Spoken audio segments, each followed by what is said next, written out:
Hello guys, how are you today? So today I'll be explaining the chemistry AP quiz of term 1 week 6. Now please excuse my voice, it's a little bit gone.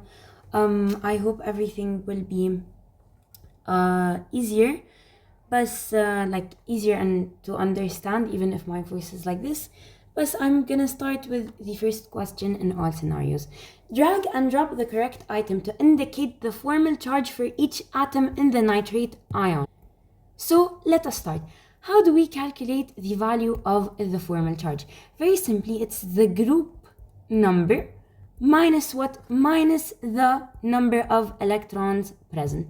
So let's start. Oxygen, which group number is it? Oxygen is group number 6. So we'll go back here and we will see what? We will see that oxygen is in group number 6.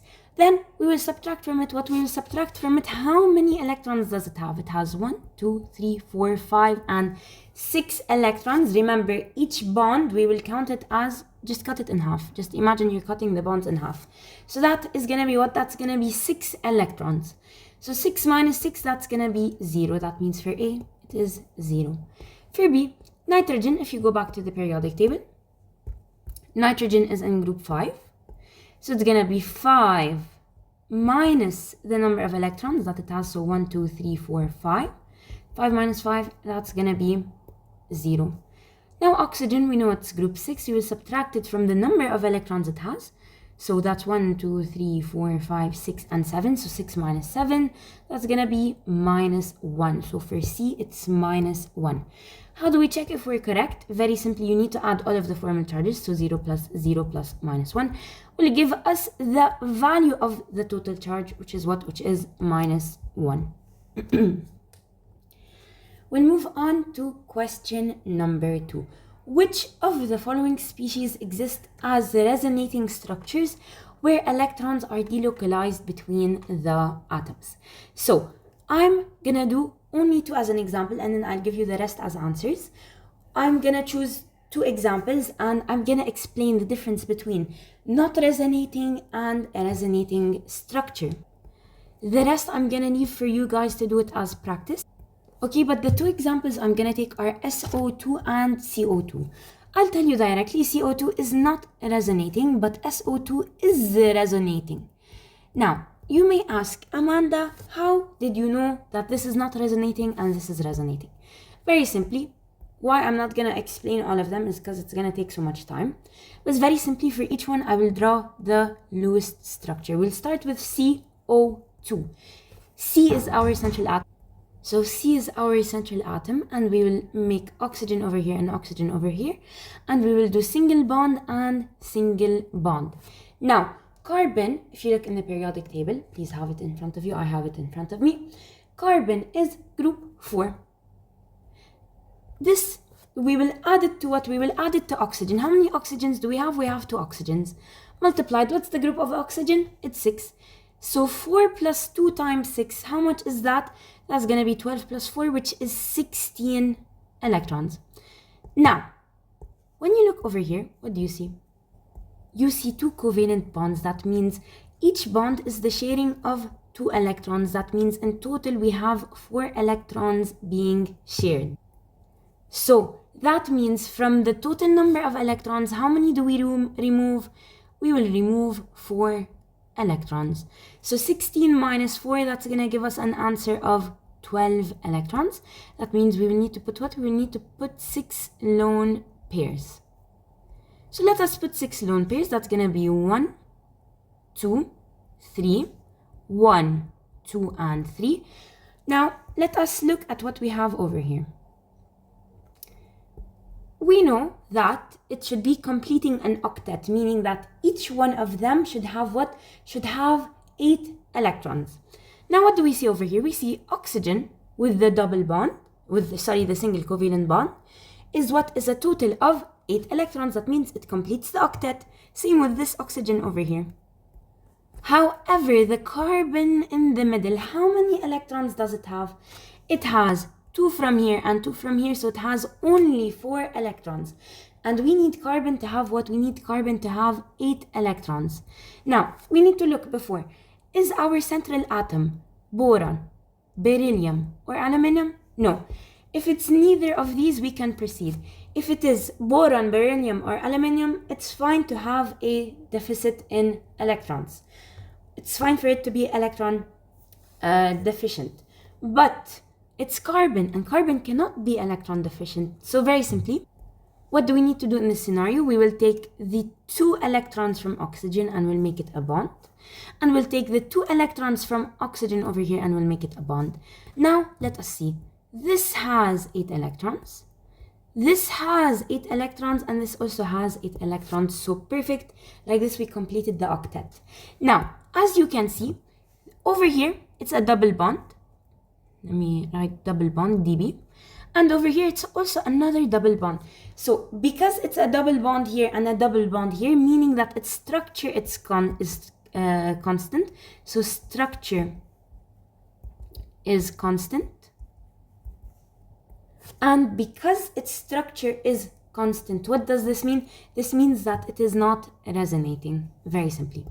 I did carbon dioxide as an example of not resonating. Let me do an example of resonating, which is SO2. And then for the rest, I will leave it for you guys. So the resonating structure is SO2. S is our S sulfur is our central atom, and then we have oxygen here, and a single bond on both sides. Now we start. Sulfur is in group 6 plus 2 times oxygen in group 6. That's gonna be what? That's gonna be 18 electrons. Now how many electrons are being shared? 4 electrons are being shared. So we will subtract from it 4 electrons. 18 minus 4 will give us an answer of 14. So we have 14 electrons left. That means 7 lone pairs. Now, look what happens. We're gonna start by putting all of the lone pairs. So we have 1, 2, 3, and 1, 2, 3. That's 6 lone pairs. There's still one more. We'll put it on sulfur. What can you notice? This completes the octet. This completes the octet. The only one that doesn't complete the octet is this over here. It has 6 instead of 8 electrons. And we notice that it's sulfur. It's not beryllium, it's not boron, it's not aluminum. It cannot be electron deficient. So what are we gonna do in this scenario? We're gonna take one of the electrons of oxygen, let's say this one, and we will convert it into a double bond. Now look at this. We could either take it from this one, or, let me draw the structure again.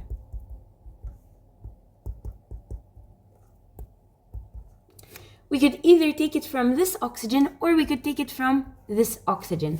As you can see, the structure varies, the structure changes. So structure changes. And when the structure changes, what do we call this? We call this resonating, very simply. Now, as you can see, you could either give from this, or you could either give from this. So either or, in both scenarios, you're gonna get what? You're gonna get a complete octet for sulfur, right? And since you have the complete octet for sulfur and you have 2 different ways of drawing it, then you can say that what it is, a resonating structure. Now I'm gonna leave the rest for you. We know that SO2 is a resonating structure. We also know NO2 minus is a resonating structure. CO3 minus is a resonating structure. And SO4 2 minus is another resonating structure. Please do the Lewis figure, or draw the Lewis figure by yourself, and see that they are all what? They are all resonating structure, meaning that they have more than one way of drawing them. We'll move on to question number 3. What does it say? It says select the picture that represents the Lewis structure of ClF3. So chlorine F3. First of all, Cl is gonna be what? Our central atom. And we have fluorine here, and fluorine here. So single bond, and single bond. Now, chlorine is in group 7, so that's going to be 7, plus 3 times fluorine, which is also in group 7. That's going to be 4 times 7, which is 28 electrons. But now, if you look at the covalent bond, we have 1, 2, 3 covalent bond. So 3 times 2, that means 6 electrons are being shared. So 28 minus 6, what is this gonna yield? This is gonna tell us that we have only 22 electrons left, meaning 11 lone pairs. Perfect. So let's draw them now. We will draw 1, 2, 3, 4, 5, 6, 7, 8, and 9. Now, where do we put the rest of our electrons?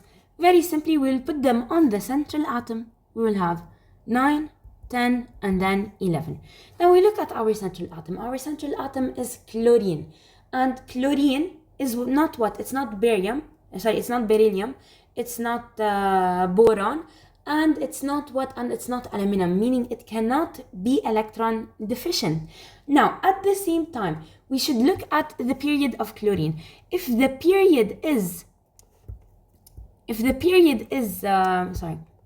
greater than 3, greater than or equal to 3, meaning that it's period 3, 4, 5, 6, 7, etc.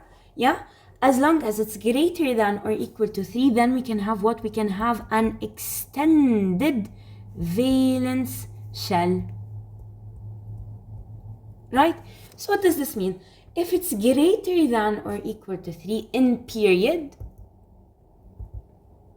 for example, chlorine, it is in period 3, it can have an extended valence shell, meaning it can have more than an octet. If you count chlorine, how many electrons does it have? It has 1, 2, 3, 4, 5, 6, 7, 8, 9, 10. It has 10 electrons. So it's allowed to have this because it is what? In period 3. We'll move on now to question number 4. What does it say? Select the picture that represents the loose structure of HCN.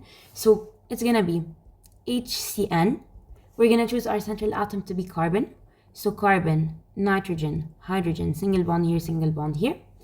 Now, what do? Hydrogen is in group 1, plus carbon is in group 4, plus nitrogen is in group 5. So 1 plus 4 and 5, that's 10 electrons. And how many electrons are being shared? We have 2 covalent bonds. That means 4 electrons are being shared. So that's only 6 electrons left. And that means what? That means 3 lone pairs. Now, what do we know about lone pairs? Lone pairs, we can never, in caps, ever put any lone pair on hydrogen. Very, very important to know that we can never, ever, ever put any lone pair on hydrogen. That means the 3 lone pairs go where? They will go on nitrogen. So 1, 2, and 3. Now, as you can see, hydrogen is an exception because we cannot put a lone pair on it. Hydrogen completes something called a duplet, not an octet, meaning that it needs only 2 electrons. In this scenario, hydrogen has 2 electrons from the bond. Now, carbon needs to complete the octet. In this scenario, it has 1, 2 electrons, 3, 4 electrons, and it's still missing another 4 electrons. So what do? We're going to take these 2 electrons from nitrogen, and we're going to put them here. Now, how many is it? That's 1, 2, 3, 4, 5, 6. It's still missing another 2. So we're going to take these over here and we're going to put them as another bond. So as you can see, this is the final structure of the HCN bond. So it's this one over here, the loose structure. We'll move on to question number 5. Drag and drop to arrange the ions in order of increasing size. We know that the more positive an ion is, the smaller its ionic radius is. So in this scenario, the more positive, meaning Ca2 plus, is smaller than the next one, which is K plus, which is smaller than the most negative, which is what? Which is Cl minus. Okay? Basically, the more electrons you take away from an ion or from an atom, the nuclear charge stays the same. That means the same force of attraction is going to be acting on less electrons. That means the shell is going to become smaller and smaller. Now, if you add electrons, the same nuclear charge is going to be acting on more electrons. So it's going to be what? It's going to be more spread out and bigger. We'll move on to question number 6. Element X belongs to group what, since there is a great what between what? Okay. So let us look at this over here. We need to calculate the jumps. So from 920 to 450, you do 920 divided by 450, that's almost 2. Now, from 1633 divided by 920, that's also almost 2. 6430 divided by 1633, This is a big jump. We move from 2 till 4. So the big jump happens where it happens in ionization energy 3. That means it is in which group? It is in group 3. So it is in group 3, which is which group? Group 1, group 2, group 3, which is this group over here, meaning that it has 3 valence electrons. So we know that element X belongs to group 3. It has 3 valence electrons. Since there's a great difference between the ionization energy values corresponding to the valence electrons and those corresponding to the core electrons. We'll move on to question number 7. What does it say? In general, going across a row, when we go across a row, what happens? When we go across a row, the atomic radius decreases. How do we know? Very simply, when we go across a row, there's the same distance. So the same shielding effect, first of all. The same energy level. So these two mean what? These two mean that there is the same distance. So if there's the same shielding effect and the same energy level and they're at the same distance, what does this mean? This means that the valence electrons are all at the same distance from the nucleus. But we also know that when we go across a row, the nuclear charge increases, meaning the number of protons increases. So if the number of protons increases, right, and the distance stays the same, this means that the attraction is going to be greater on the same distance, and thus what's going to happen to the atomic radius? It's going to decrease because there's a stronger pull on the electrons. So what does this mean? Because there's a stronger pull on the electrons, that means the first ionization energy is going to increase when we go across a row or across a period. So very simply, we can say that the distance between the nucleus and outermost electrons is similar while the nuclear charge increases, and the attraction between the outermost electrons and the nucleus increases. We'll move on to question number 8. What does it say? It says, in general, the first ionization energy of elements increases as we go down a group. Why is that? As we go down a group, we know that the atomic radius increases. Why is that? We know as we go down a group, the shielding effect increases. And we know that the energy level N also increases as we go down a group. So what does this mean? This means that the distance will what? It will increase.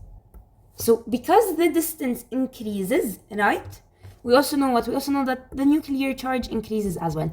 But it's very important to know that because the distance is increasing, we're having more energy levels, more shielding effect.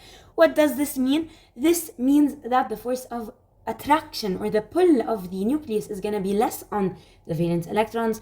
And so then it's going to be easier for us to remove the electrons. So very simply, we can say that the average distance between the nucleus and the outermost electron increases, and the shielding effect increases, leading to weaker attractions between the nucleus and the valence electrons.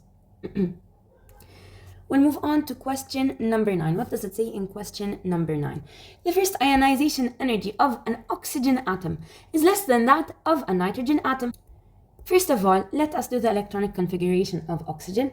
Oxygen, it is what? It is helium, 2s2, 2p, 4. Whereas nitrogen, it's helium, 2s2, 2p3. Now let us see. Very simply, they have the same what? They have the same shielding effect. They also both have the same energy level. So what do we resort to when we cannot explain what? When we cannot explain that they have the same energy level, and first of all, they have the same shielding effect and they have the same energy level. When we cannot explain anything using these, we move on to the box, which is what? Which is the drawing of the valence shell, or like the subshell, which in this scenario is P, 2p. So let us draw the electrons in 2p. First, we start with 2p4, so it's 1 up, 1 up, 1 up, 1 down. And then this is 2p3, so 1 up, and 1 up. So look what happens now. In oxygen, we have an electron to electron repulsion, so it's gonna push these electrons away. So they're gonna be what? The attraction of the nucleus is gonna be less on them because of the electron to electron repulsion, and thus it will be easier for us to take them away. In nitrogen, they do not experience electron to electron repulsion. So actually, like, they do experience electron to electron repulsion from the previous shells, but however, it's a less amount or a less intensity than the one of oxygen. So we can say that that the electrons in the double occupied 2p orbital in oxygen are subjected to extra repulsion, and the outermost electrons in the nitrogen atom are subjected to less repulsion than that in an oxygen atom. We'll move on to question number 10. What does it say? It says the first ionization energy of gallium. Let us write the configuration of gallium. Gallium is argon 4s2 3d 10 and then 4p1. And what about calcium? Calcium is argon 4s2. Now what did they tell us? They told us that the first ionization energy of a gallium atom is less than that of a calcium atom. Logically speaking, let's look and let us see. A gallium atom and a calcium atom, both of them have what? They both have the same shielding effect. So shielding is the same. Perfect. And what do they also have? They also have the same energy level. How do you check the energy level? You look at the last S. So they have the same energy level, which is 4. So N is the same. Now, what do we look at? We look at how many subshells we have. We have 4s2, 3d10, 4p1 versus 4s2. Definitely, the electrons in 4s2 are closer, like the valence electrons in 4s2 are closer to the nucleus than the valence electron in 4s2, 3d10, and 4p1. So what do we say? We say that gallium, the outermost electron, is in a less penetrating position towards the nucleus, so it's subjected to what? It's subjected to more shielding from what? From the 4s, the 3d, and very much the 4s and the 3d, so either or 4s or 3d electrons. And what? And it will experience less nuclear attractions, so then it will be what? It will be easier to take away the electron. So gallium is less penetrating, so it's subjected to more shielding by the 4s electrons, and it experiences less nuclear attractions. We'll move on to question number 11. What does it say? Which of the following is the correct dot and cross diagram for barium fluoride? Barium, we know that barium is what? Barium is a metal. And fluoride is what? Fluoride is what? It's a non-metal. So whenever we're doing a dot and cross diagram for a metal and a non-metal, meaning an ionic compound, what do? We will need to draw each one by itself. For example, we'll draw barium, right? And it has its valence shell, which is empty. Why? Now we're going to discuss. And we're going to have fluorine over here and fluorine over here. So this is how we are supposed to draw it. Now, why exactly do we draw it? First of all, let us take them back to their ions. It's Ba2 plus and F minus. Are they balanced? No, we have 2 positive and 1 negative. In order to balance them, we're going to put a 2 over here. So barium, if you draw the regular structure of barium, let's just draw it regularly. Barium, how many valence shells does it have? How many valence electrons does it have? It has 2 valence electrons. Perfect. Now, fluorine.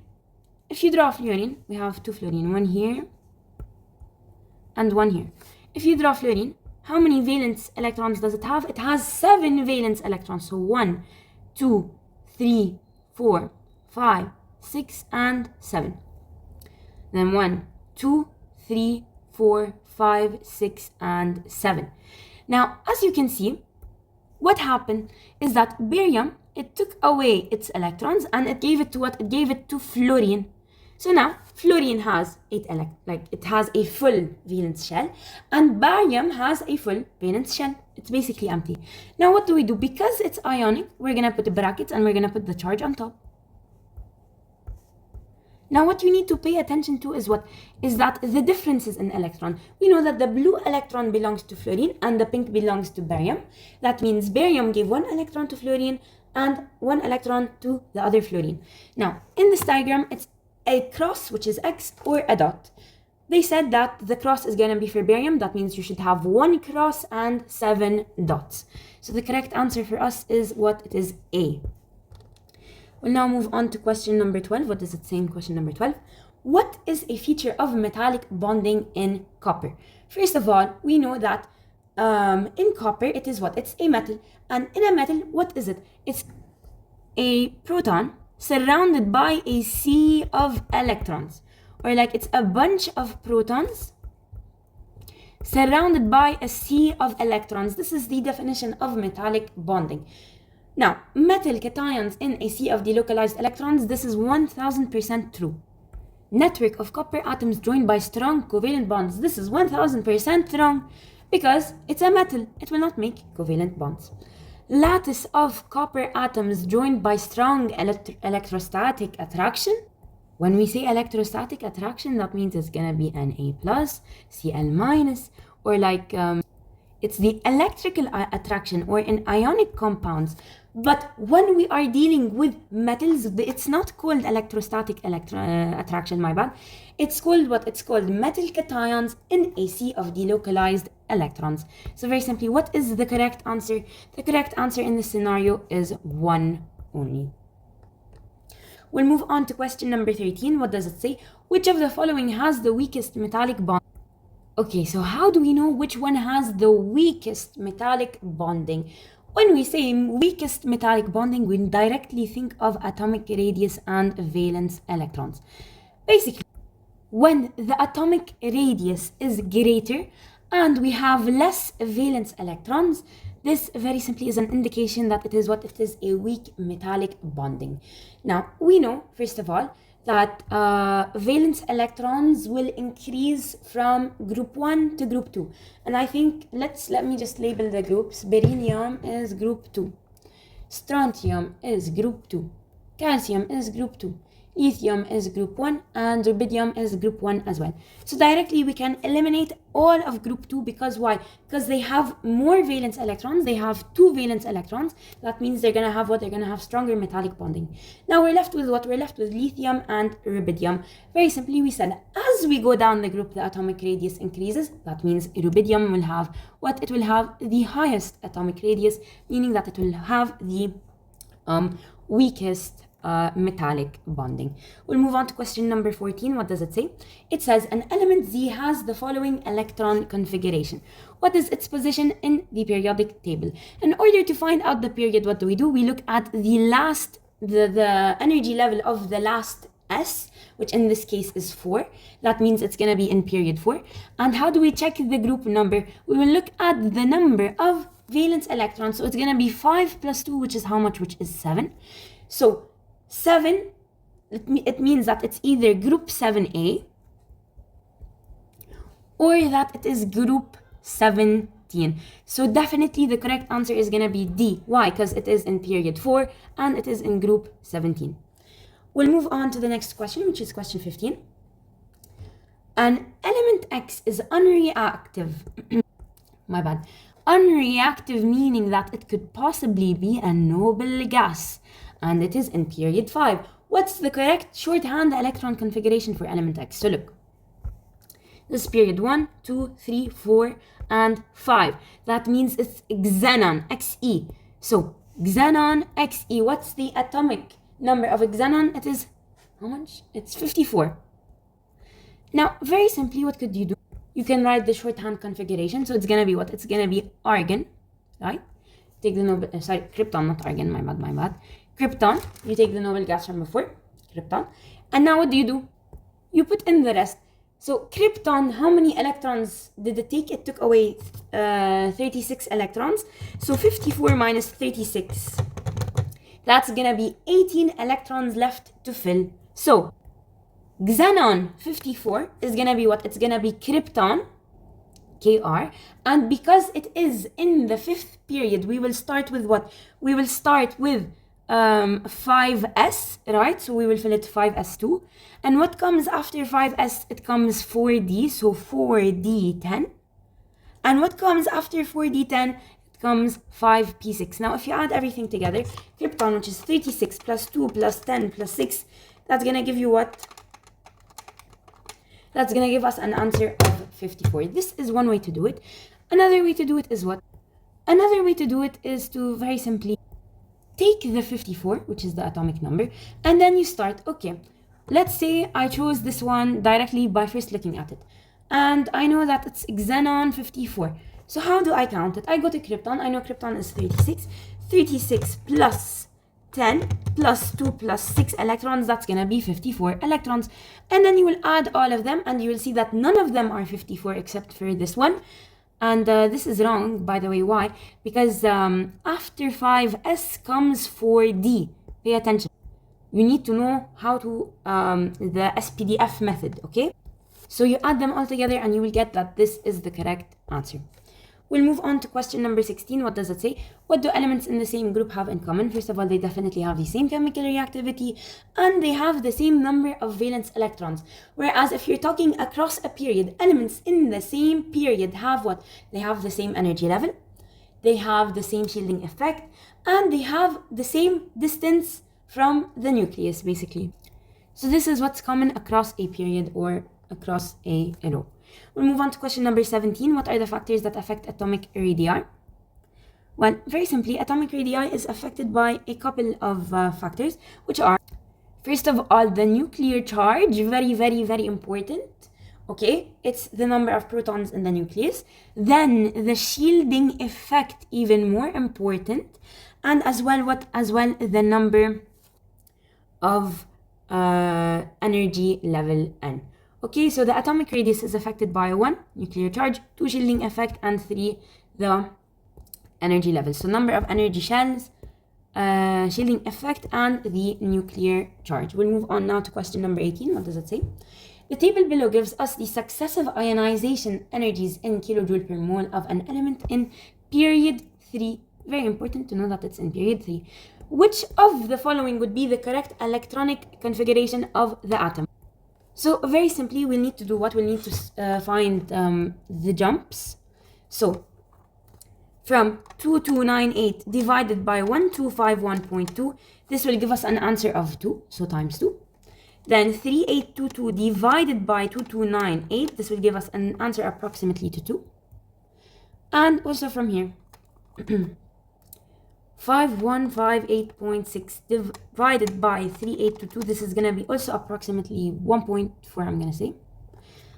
And then from here to here, what does it become? 6542 divided by 5158.6, that's going to be 1.3.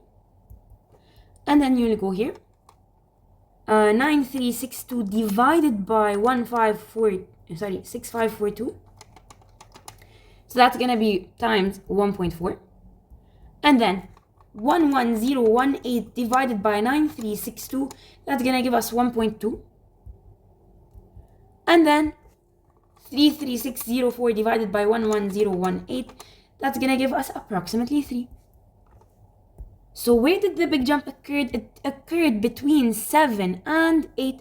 That means that it has an ionization energy of 7, meaning that it is in what? It is in group 7. When it is in group 7, meaning it will have 7 valence electrons, very simply. So it's in period 3, group 7. We can directly come. Period 3, 1, 2, 3, group 7. So it's going to be what? It's going to be chlorine. So it has 17 electrons. So let us very simply do what? Let us very simply find which one of them, or let us just do the configuration of chlorine 17. It's going to be 1s2, 2s2, 2p6, 3s2, and 3p5. So it's definitely this one over here. Perfect. Question number 18 is done. We'll move on to question number 19. Which of the following row is true about elements in period 3? Very simply, in period 3, they told us silicon. Silicon forms a giant molecular structure. This is true. It forms SiO2, which is a giant molecular structure. It's a like carbon diamond tetrahedral structure. Oxygen is held by strong covalent bonds. No, it's held by what? It's held by weak covalent bonds, or like weak intermolecular forces. magnesium has the highest number of delocalized electrons? No. In period 3, aluminium has the highest number of delocalized electrons. Argon has the highest nuclear charge. In period 3, yes, but however in total, no. So argon does not have the highest nuclear charge. And then Cl, its molecules are held by strong intermolecular forces. No, it's not strong, it's weak. Any type of intermolecular force is weak. So what is the correct answer? The only correct answer over here is A. We'll move on to question number 20. What does it say? It says, which of the following is true about electrical conductivity of period 3 elements? We know that in period 3, we have element which is aluminum. It has a high conductivity. Why? Because it has a high number of delocalized electrons. This is true. Very, very, very true. Now, magnesium has a high conductivity. This is true. Why? Because of the cationic radius. Never. In order for elements to be electrically conductive, it all depends on the delocalized electrons, on the free electrons. Because the more free electrons we have, the easier it is for the charge to pass. So like the charge will pass into the electron and the electron will move because it's free and it's delocalized, and it will reach the other side, and that's how the electrical conductivity works. That's why B is wrong. Cl is not a metal, so it cannot conduct electricity. Si is also not a metal, it cannot conduct electricity. And argon is also not a metal, it cannot conduct electricity. So the only correct answer in this scenario is A again. We'll move on to question number 21. What does it say? It says sodium and chlorine combine to form what is known as sodium chloride. Knowing that they are both in period 3, how do the ionic and atomic radiuses of sodium compare with that of chlorine? So, because they are what? They are on the same period. Both of them are in period 3. We said as we go across a period, the atomic radius decreases. That means the atomic radius of sodium is definitely greater than the atomic radius of chlorine. Now, what happens? We're talking about atomic radius. When we're talking about ionic radius, when we remove electrons to make a cation, it will become smaller, so cation. The ionic radius decreases, whereas an anion where we add electrons, the ionic radius will increase. So for sodium, you're taking away an electron, it's an Na+. So that means the ionic radius is gonna decrease, and that means this is a possible answer. And no, this is not an answer. And for chlorine, it's Cl-, that means its radius will increase. So in this scenario, the only correct answer is E. We'll move on to question number 22. In which block of the periodic table is iron Fe? So let me just put it for you guys. Here you go. The pink, where the pink is, this is the S block. Where the green is, this is the, okay, wait, let me see. Where the green is, this is the D block. Where the turquoise is, this is the P block. And where the purple is, this is the F block. So usually over here, right? These are what? These are the first group, group 1 and group 2. These are S block. Usually as well, the transition metals, they are what? They are D block. Usually as well, all of the gases and non-metals to the right, they are what? They are P block. And then usually the these two rows, these two periods at the bottom, they are what? They are F blocks. So as we're looking for what? We're looking for iron. Iron is a transition metal. This means it's what? It's an AD block. We'll move on to question number 23. What does it say? It says nitrogen and fluorine are both elements in period 2. They're both in the same period. Explain why the atomic radius of fluorine is smaller than nitrogen. We said that as we go across a period, the atomic radius decreases. Why? First of all, because as we go across a period, the nuclear charge is gonna increase, but the shielding effect and the energy level and what happens to them, they are the same. So if they have the same distance of valence electrons to the nucleus and the nuclear charge increases, what's gonna happen? The valence electrons are gonna feel a stronger attraction, a stronger pull from the nucleus, and thus it's gonna be what? It's gonna be a smaller atomic radius. Of course, there are some exceptions. That's why each time you need to compare the nuclear charge, the shielding effect, and the energy level as well as the sublevels, how many sublevels it has, and as well as the electron-to-electron repulsion. So in this scenario, fluorine has a smaller atomic radius than nitrogen because it has the same distance, the same shielding effect, the same energy level as nitrogen.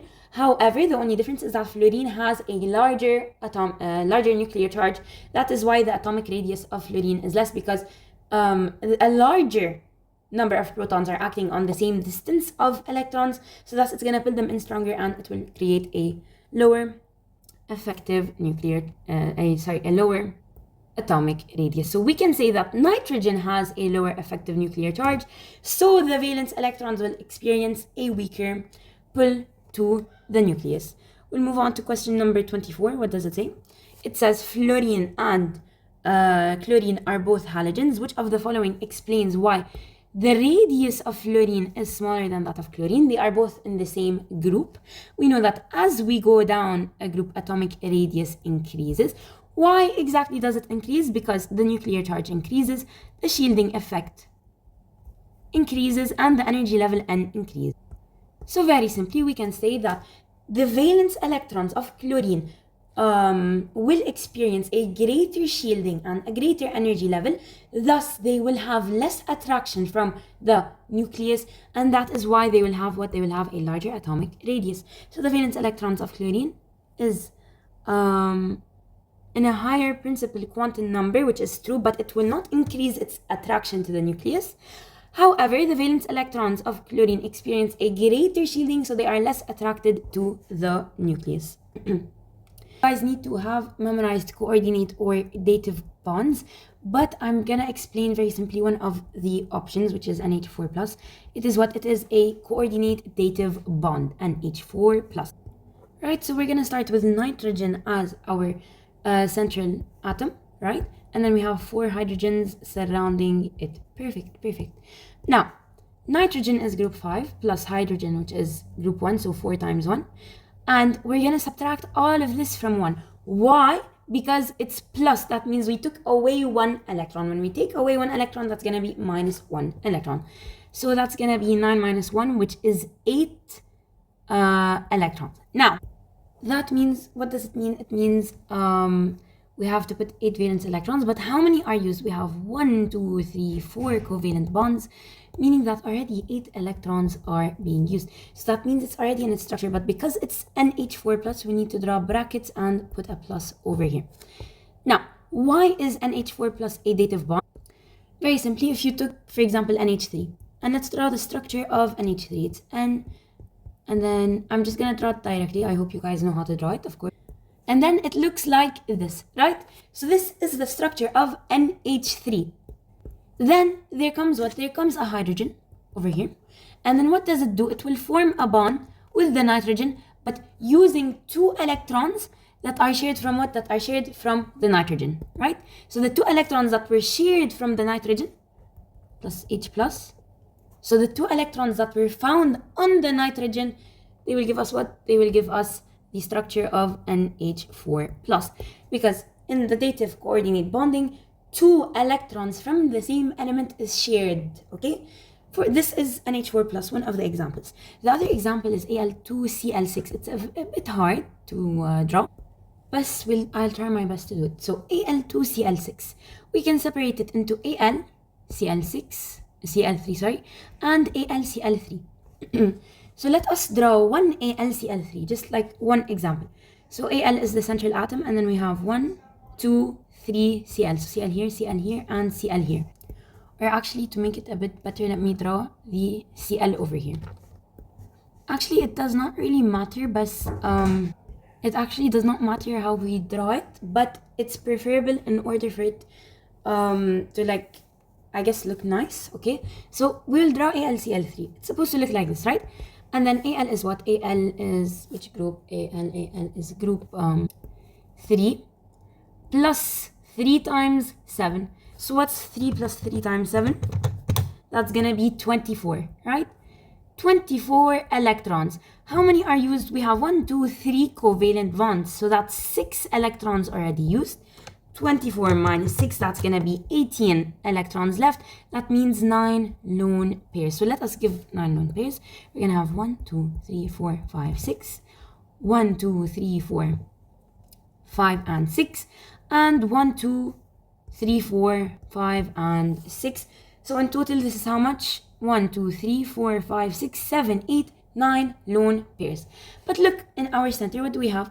We have an electron deficient Al. But remember, what were the exceptions? Boron, beryllium, and aluminum. These are the 3 exceptions that can be electron deficient. So this is one drawing of AlCl3. Now, what happens when they form AlCl6? It happens when 2 AlCl3 come together. So this is Al, right? And let's draw another AlCl3. But we'll draw Al over here. We'll draw Cl, Cl, Cl. We're gonna have Cl here, Cl here, Cl here. And let us draw what? Let us draw the surrounding electrons. So 1, 2, 3, 4, 5, 6, 7, 8, and 9 surrounding electrons. Now look at this, look at this. Aluminum is electron deficient, and chlorine has 2 electrons, right? So what does it do? It will remove these 2 electrons and it will create a covalent bond. Same exact thing happens here. It will remove these electrons and create a covalent bond. And this is how Al2Cl6 looks like. So the 2 electrons from chlorine were used to make a bond. So this is what we call a coordinate or a dative bond. Now, of course, you have more examples. Let me just search up quickly. More examples of dative bonds.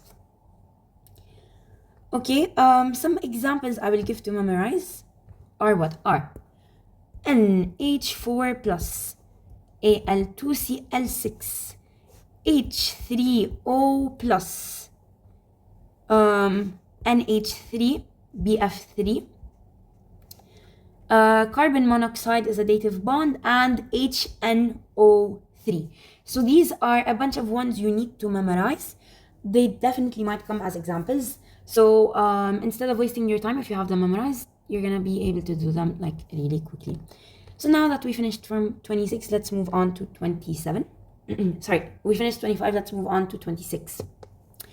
Which of the following has the longest bond between carbon and the other atom? Let us see.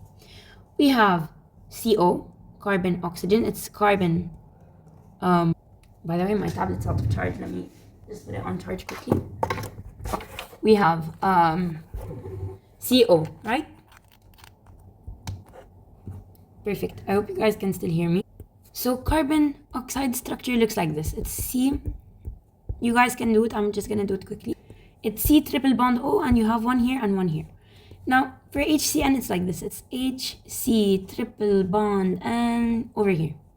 For C2H2, it's C, H here and H here. For CH4, it's like this, C, H, H, H, H. And for CS2, it looks something like this. I'm just drawing them quickly because they're a waste of time if I actually do them. You guys also need to practice as well. So it is CS2. Perfect. Now that we have all of them drawn, let us see. What are they asking us? They're telling us which of the following has the longest bond between carbon and the other atom. Very simply, the longest bond is supposed to be between a single covalent bond. So the longest bond is always between a single covalent bond. Then after it comes a double covalent. Then after it comes a triple covalent. Okay? So by looking at all of our structures, what can we say? We can say very simply that this has the longest bond between carbon and the other atom. Why? Because it has the most single bonds. And we said the most single covalent bonds mean that it has the longest bond between the carbon and the other atom. So in this scenario, the answer is CH4.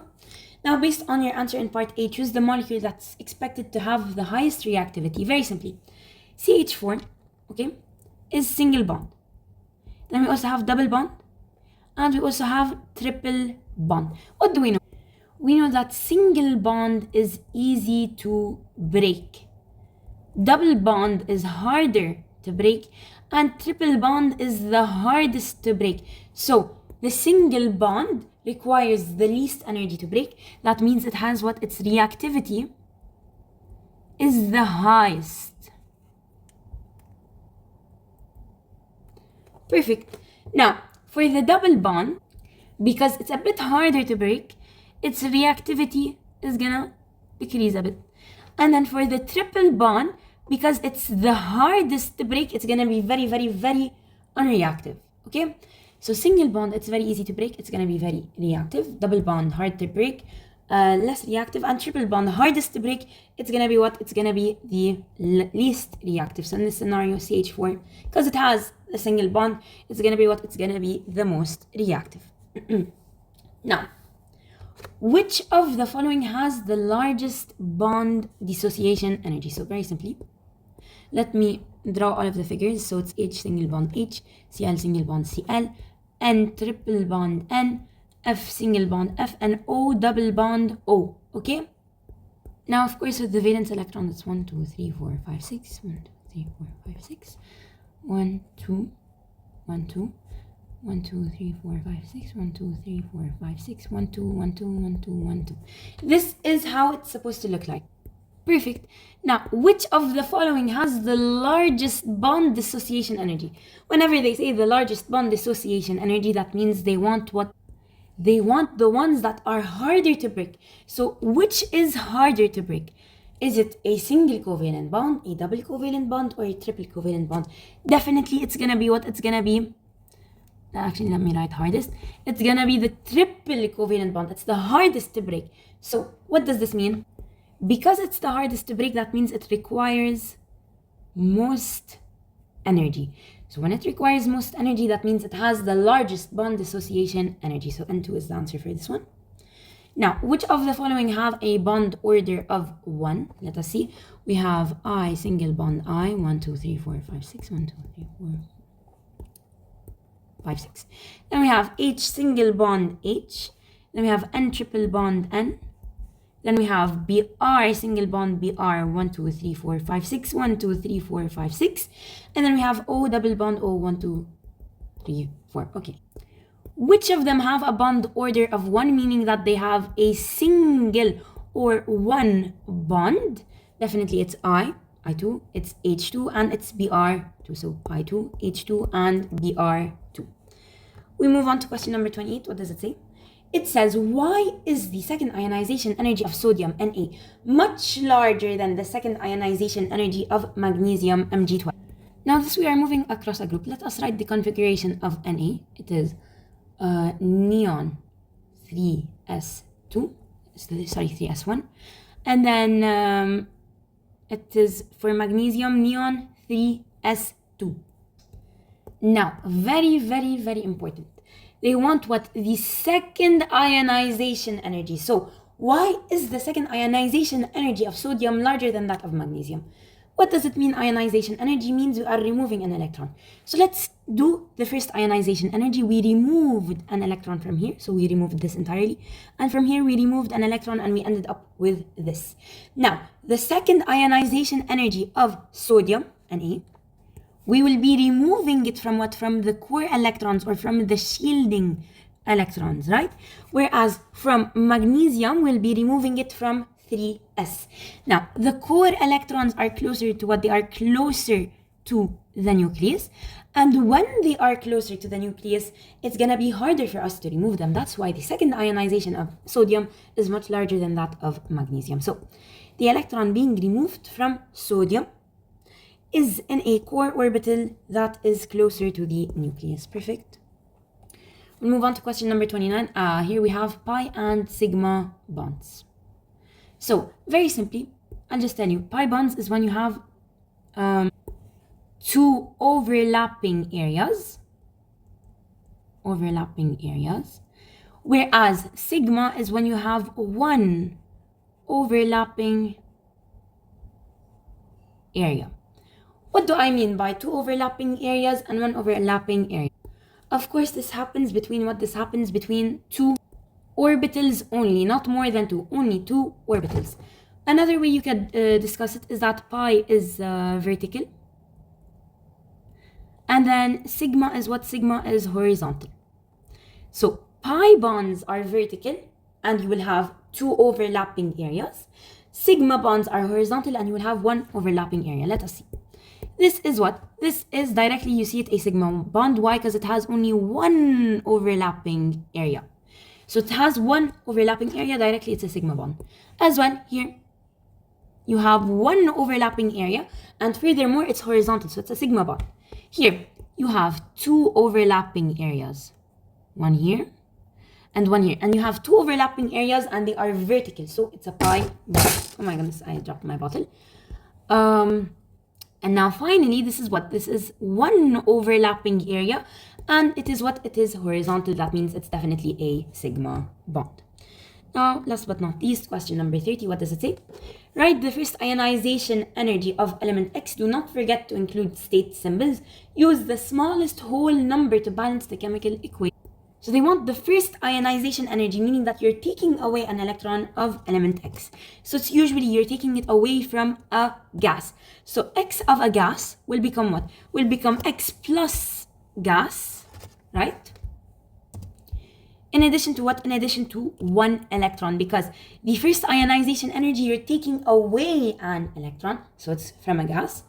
You're taking away, so it's going to be what? It's going to be X plus gas in addition to 1 electron. Now, the second ionization energy, you will take what? You will take what you had from before, which is the X plus gas. And what will you do? You will take away another electron, and it will become X2 plus gas. In addition to what? In addition to another electron. So that's it for this quiz. Let's submit, and hopefully we do not have any mistakes.